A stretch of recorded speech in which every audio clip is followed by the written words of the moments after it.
डकटरवा वाला जाई जब सोई रे तो भीतर से पानी तोरा चुई रे। डकटरवा वाला जाई जब सोई रे भीतर से पानी तोरा चुई रे।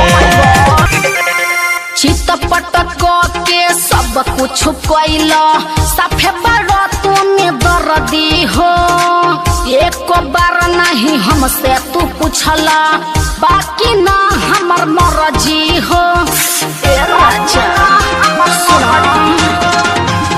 ऊ हो आई भीतरी घुसाई बुझरानी बात के। अच्छा हरदी गुड़ अब हम हो पियादी दौलत जाई सारा रात के। अभी हट न दर्द बता जा खाली ले बही के चाहिए मजा। हम दर्द से जबर मोई रे बाप रे।